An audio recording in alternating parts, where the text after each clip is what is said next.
Olá, eu sou o professor Rogério. Bem, então, na última semana nós discutimos alguns povos, né, que viveram na África, né, antes da colonização dos europeus, e como é que foi, né, a história daquele povo, desde o feudalismo até a chegada do europeu na África. Bem, então hoje nós vamos, né, terminar essa lista aí de povos que, né, conviver, que formaram-se ali o seu império na África, e nós vamos, né, terminar aqui, né, a nossa explanação com mais três povos, né, que nós vamos falar um pouquinho aqui do reino de Benin, o reino de Mali e de Sogai, né? Então esses três povos, né, que vão ser de suma importância, né, para a África e principalmente a relação desses povos com o europeu, né, após a chegada do europeu na África. Bem, então, nesse caso, né, eu coloquei essa iconografia, que é uma iconografia rica, né, que mostra a riqueza cultural, né, dos povos africanos, e isso é um ponto, né, que nós sempre devemos estar discutindo e rebatendo e trazendo de novo, porque o povo africano, ele não era um povo pacífico, assim, um povo passivo, pacífico não, passivo, né? Então, eles tinham uma cultura, eles têm uma cultura muito rica, e essa cultura ela deve ser preservada a qualquer custo. Isso é um ponto também essencial de nós levarmos em consideração. Bem, então a gente vai começar falando aqui um pouquinho do reino de Benin.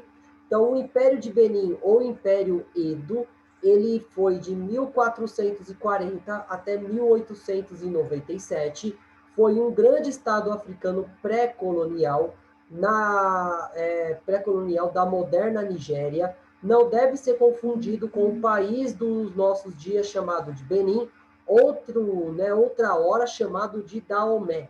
Então, segundo um conto tradicional, os povos originais e fundadores do Império de Benin, os Edos, ou os Binis, foram inicialmente governados pelo Ogissus, né, Ogissus, rei do céu. A cidade de Ubini, mais tarde chamada de cidade de Benin, foi fundada em 1180 da era cristã.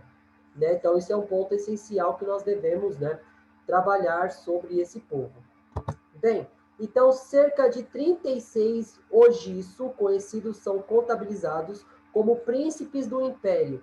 Uma tradição oral afirma que durante o último reinado do ogisso, seu filho foi né, evidente herdeiro Ecalede né, foram banidos de Benin em consequência de uma mensagem do oráculo, o ogisso modifica por uma das rainhas. Então, o príncipe Ecaladerran, né, era um poderoso guerreiro e bem amado pelo seu povo. Na partida de Benin, se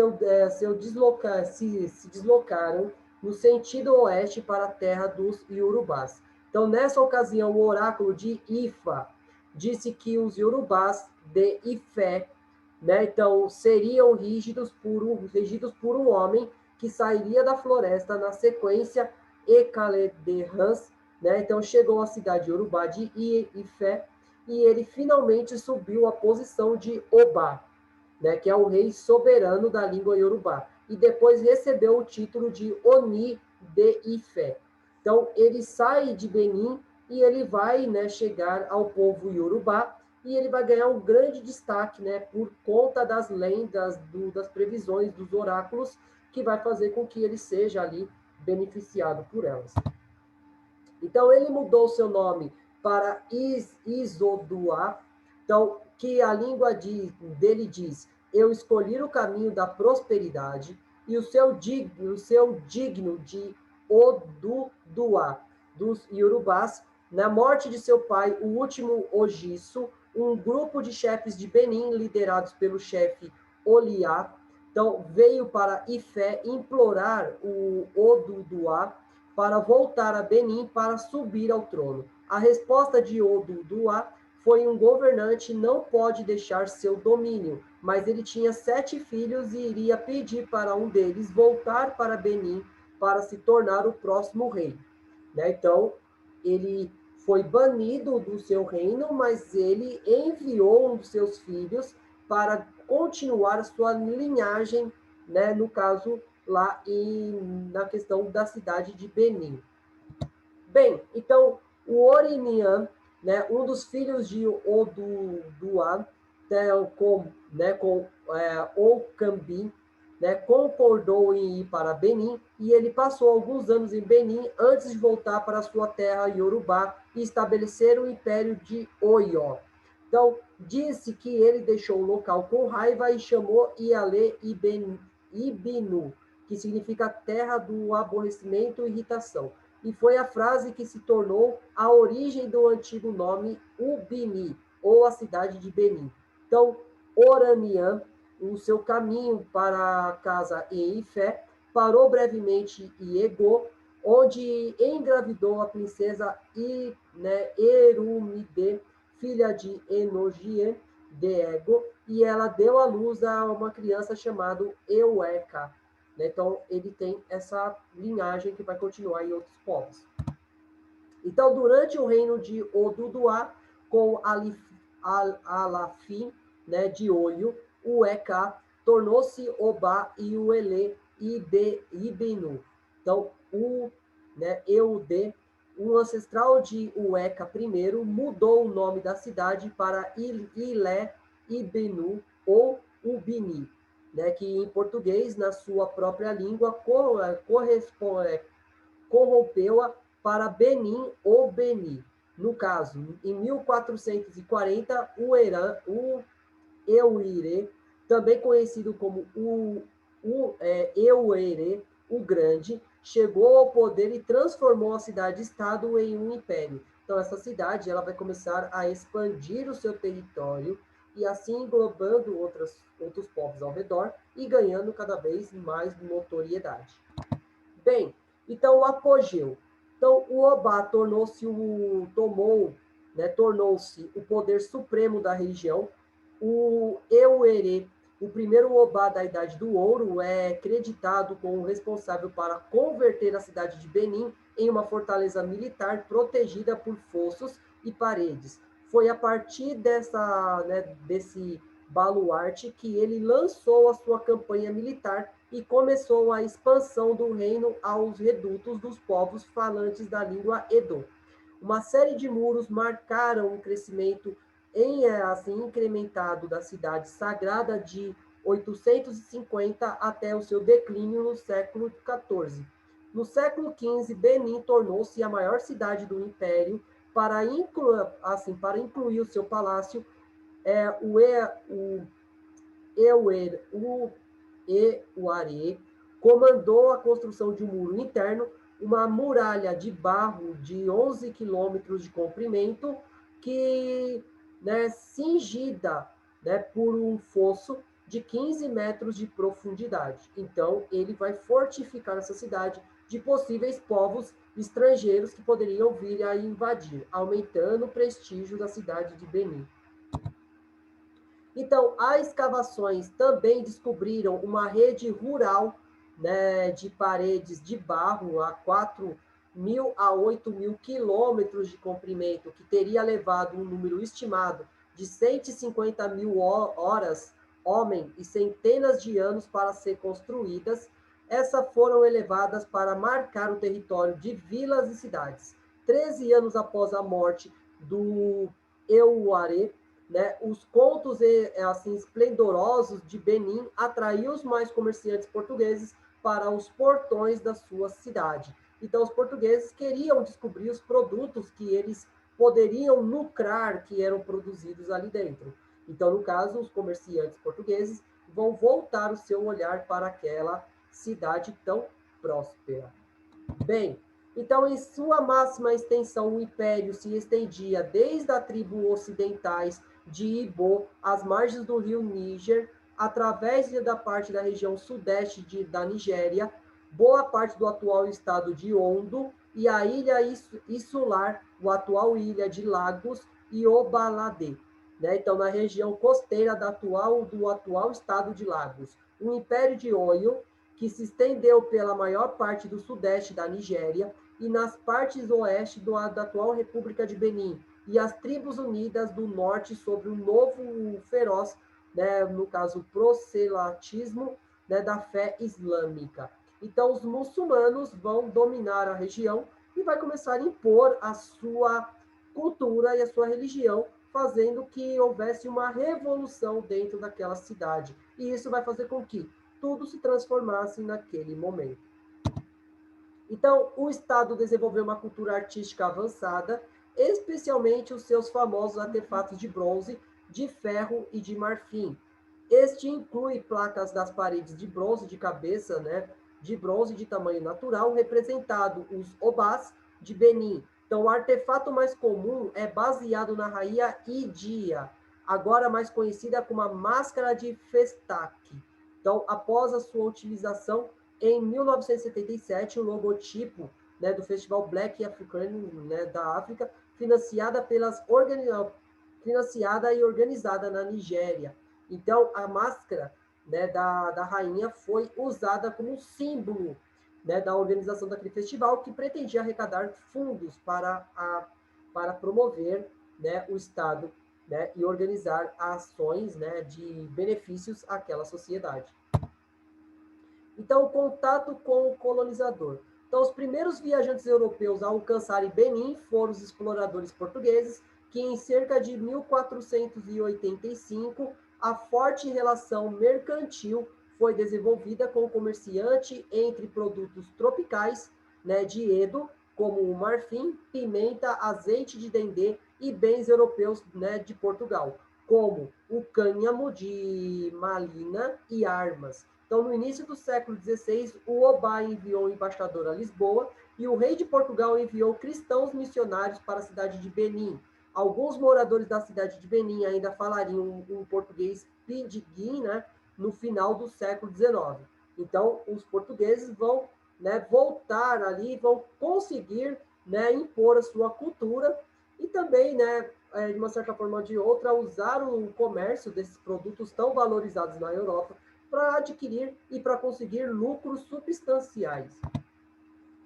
Então, a primeira expedição inglesa para o Império foi em 1553 e desenvolveu um comércio significativo entre a Inglaterra e Benin, baseada na exportação de marfim, óleo de palma e de pimenta. Visitantes no século XVI e XVII trouxeram de volta à Europa contos como o da Grande Benin, uma cidade fabulosa de edifícios nobres, governada por um rei poderoso, e, no entanto, o Obá começou a suspeitar da Grã-Bretanha, os grandes projetos coloniais e comunicações cessaram com os britânicos, até a expedição britânica de 1896 a 1897, quando as tropas britânicas capturaram, queimaram e saquearam a cidade de Benin, levando o Império de Benin ao seu fim. Então, o Império de Benin, ele durou quase um milênio, né, uma grande parte da história, e as ambições dos britânicos no final do século XIX levou, né, à extinção daquela cidade. Mas a sua história, né, vai ser preservada pelos contos e mitos deixados pelos seus povos e por aqueles que foram testemunhas oculares da sua grandeza. Né? Então, aqui nós temos uma representação, né, da cidade de Benin naquele momento, então, as suas fortificações, as suas moradias, né, as suas zonas rurais dentro da própria cidade. Isso é um ponto essencial de nós compreendermos como é que o ser humano ele pode ser capaz de destruir uma cultura tão rica por conta da ganância.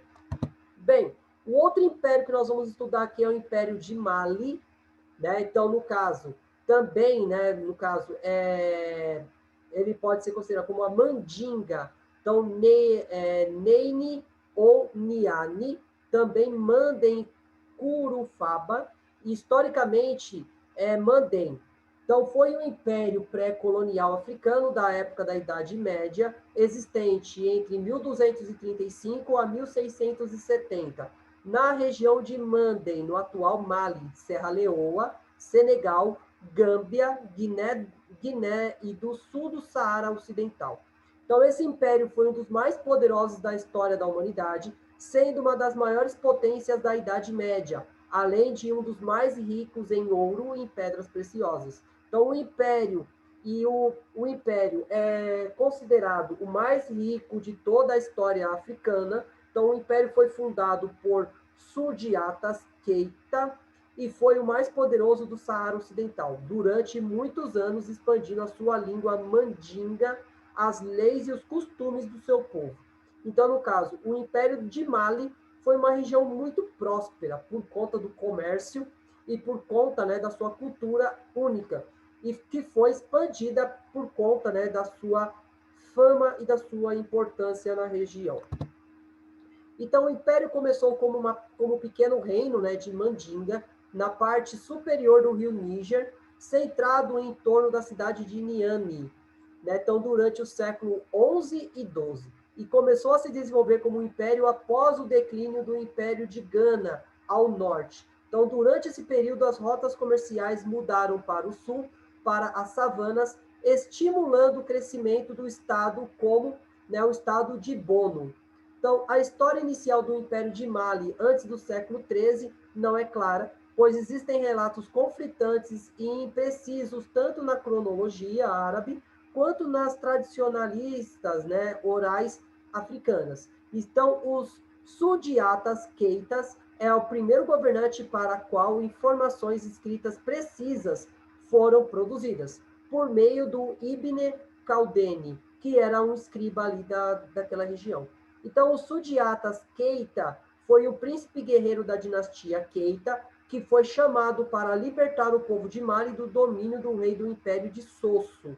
Então, Sumaoro Kante, na Batalha de Quirina, e a conquista de Sosso, em 1235, deu ao Império de Mali o acesso às rotas comerciais transsaariana. Então, no caso, a conquista desse território de Sosso foi a abertura das estradas, né, que levariam os produtos que vinham do Oriente para a região ali, né, do Império de Mali. E isso é um ponto essencial para o crescimento dessa cidade e da sua população.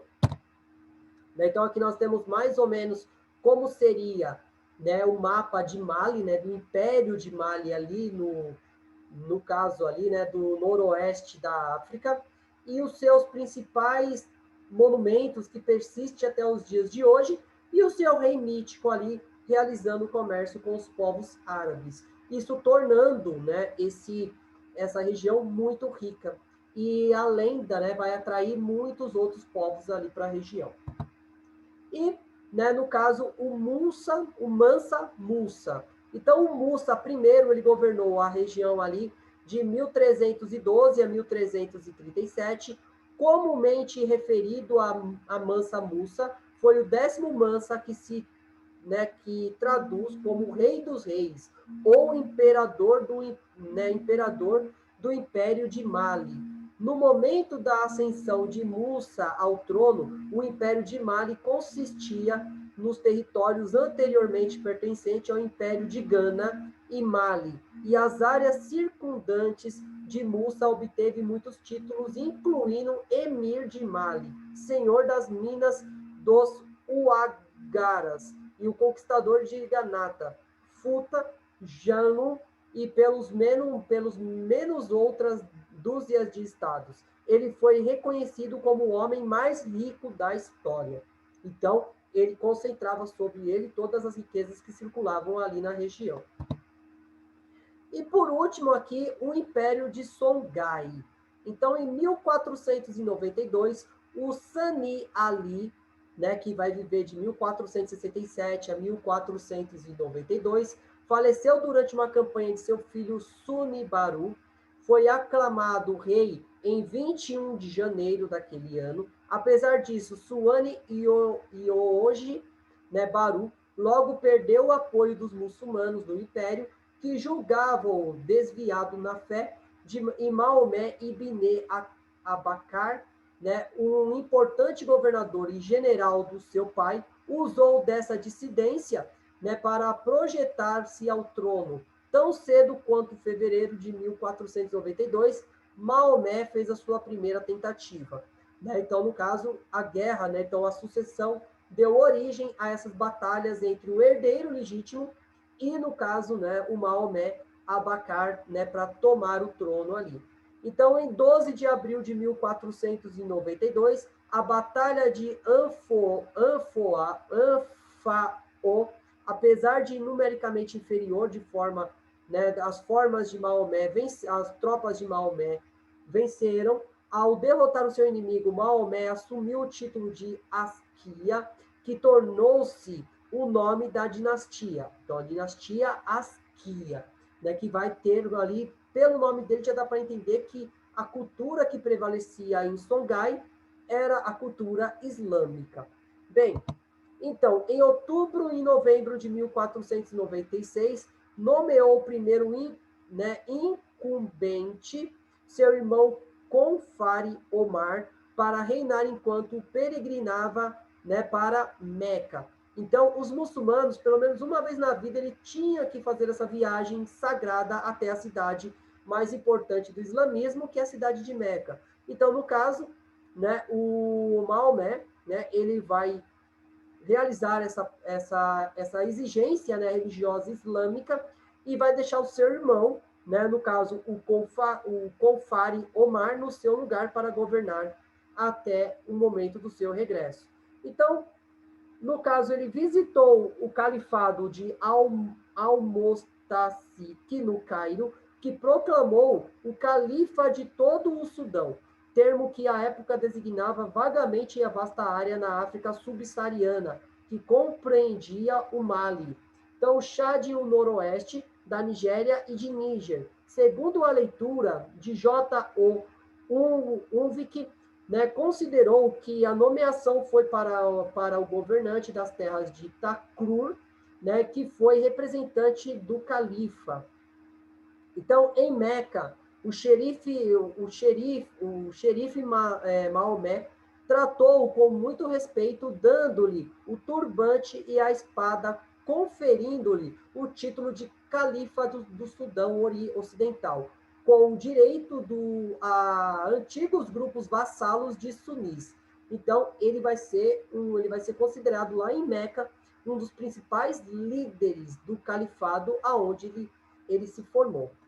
Bem, então, em seu retorno em 1497 a 1498, ele usou o título de Al-Hajj, que também deu cabo a uma série de jihadis contra povos vizinhos não muçulmanos. As várias campanhas contra designadas para estabelecer a hegemonia de Songhai e a autoridade de Askia como representante do califado, né, sobre os estados governados por muçulmanos ao leste e ao oeste do núcleo do país criado por Suni Ali, no vale do Médio Níger. Então, essa visão do jihad. Então, o jihad para o muçulmano é a guerra santa, é a guerra para promover a sua fé e para expandir o seu território ali na região do norte da África. Isso é um ponto essencial de nós pensarmos aqui. Então, quando os muçulmanos eles decretam uma jihad, significa que é uma guerra ou para manter o seu domínio no território, ou para expandir a sua cultura em contra povos que eles consideram povos infiéis, dentro, né, daquilo que eles acreditam que seja justo. Sempre é bom ressaltar isso. Então, o Maomé al-Maghili, né, que ao encontrar-se com Askia, após o seu retorno para Gal, afirmou-lhe que a jihad contra os governantes muçulmanos opressivos eram legais e necessárias, bem como aquelas contra os muçulmanos que falharam em abandonar os costumes e as crenças pagãs e, né, aceitando as crenças que não eram muçulmanas, e aqueles que eram negligentes, que eram chamados de mumanus, ou seja, os que não juraram lealdade a nenhum emir. Então, aqueles que não tinham um califa. Então, era importante, né, ele manter a sua soberania sobre aqueles povos. Então, em 1498, ele foi vitorioso sobre os mocis, né, de Latenga, e levou para Goa uma multidão de escravos sem conseguir ocupar nenhum território. Né? Ele não teve nenhum, não conseguiram ocupar-lhe nenhum território ou domá-los. Em 1499, atacou Agades, onde estava assentado Maomé Tauzi, tenente. Então, o sultão, né, dos tuarengues de Air. Então, de modo de acabar os ataques, né, taurigues, né, aos califas que atravessaram o deserto e assumiram o controle do relevante ponto de encontro das caravanas entre Gal, né, e Alçalândia e Bernu, né, de um lado, e Trípoli e o Egito do outro. Então, Asquia foi vitorioso, depondo o sultão e obrigando a cidade a pagar-lhe impostos. Pouco depois, Songhai atacaram com sucesso os Seninques e os, né, de Bangana. Então, seus aliados, os Fulas de Massina, né, garantindo-lhes o controle da região entre Tombucto e Gené. Então, uma região bem importante ali na região do deserto do Saara, da transição entre os produtos que vinham do Oriente para o Ocidente. Bem, então em 1501, a Diala, vassala do Império de Mali, se submeteu em 1508 a Gigã, no Senegal. Outro vassalo de Mali se entregou a Songhai. Por outro lado, em 1504, Asquia foi derrotado pela cavalaria, né, Bariba. Em 1505 e 1506, foi derrotado por Burgo, região que hoje é fronteira de Níger e da Nigéria, que permaneceu obstinado, né, para derrotar aquelas regiões. Em 1512, o rei Diara, aceitando a suzerania de Songhai, pediu-lhes auxílio contra os Tenguelas, né, senhor Futajalon. Então, o Asquia atendeu o seu pedido do rei de Ara. Um enorme exército sob o comando do seu irmão Omar atravessou a terra árida durante 2 meses e, após vencer a sede, impôs-se o inimigo. A fronteira oeste entre Songhai e Mali passou a ser o Alto Senegal. Né? Então, a região ali era disputada entre todos esses povos e o Asquia conseguiu êxito, conseguiu ganhar uma vitória expressiva dentro daquela realidade.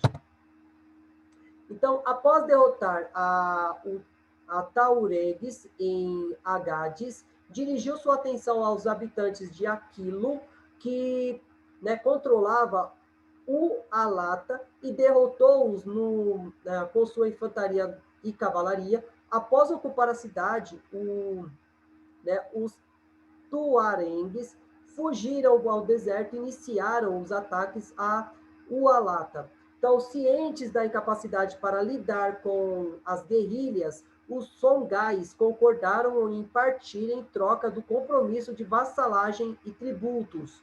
Então, uma forma de manter e diminuir os conflitos, né? De uma certa forma ou de outra, né? Diminuindo os gastos de recursos. Então, os tuarengues de Air, né, das cercanias, né, de Tombucto e das proximidades de Ualata, aceitaram a suzerania dos Asquias como aliados, e para selar o acordo, Asquia deu uma filha em casamento ao Mag Charenkoi. Né? Com a consequência do acordo, os tuarengues confirmaram sua posição intermediárias comerciais nas rotas dos desertos, enquanto os Songhais eram vantajoso o emprego da camelaria berbere para proteger as caravanas em vez de atacá-las. Então, de uma certa forma, essa aliança ela vai ser benéfica para os dois lados, porque as rotas comerciais eram mantidas abertas e com isso a circulação de riquezas continuariam, e isso iria levar, né, ao engrandecimento de ambos os povos.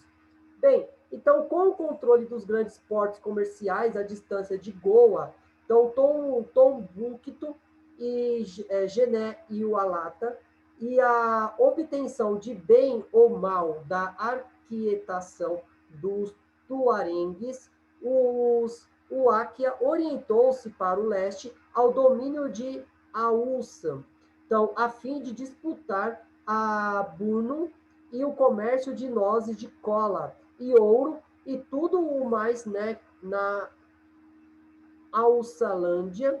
Então, produtos agrícolas, gado, escravaria e artesanato, sobretudo o trabalho do couro, afamados do norte da África, até mesmo na Europa, que aos mais finos chamou de marroquim, né, que pode ser chamado também depois de marroquinos, né?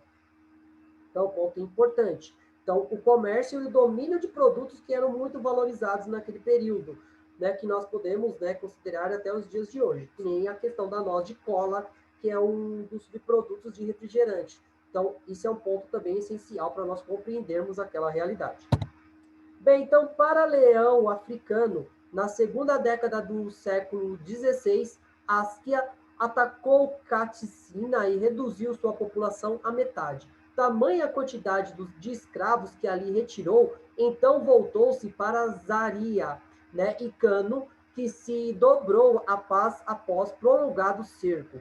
Então, Sarki, né, ofereceu uma das suas filhas para, né, por esposa de Askia, bem como um terço da renda do seu estado. E fechou-se o Tratado de Songhai após deixarem em Cano, coletores de impostos rumaram para Gobir, onde o rei foi morto e seus netos foram castrados para servir, né, como eunucos, né, para servir como soldados dentro, né, da proteção de Askia.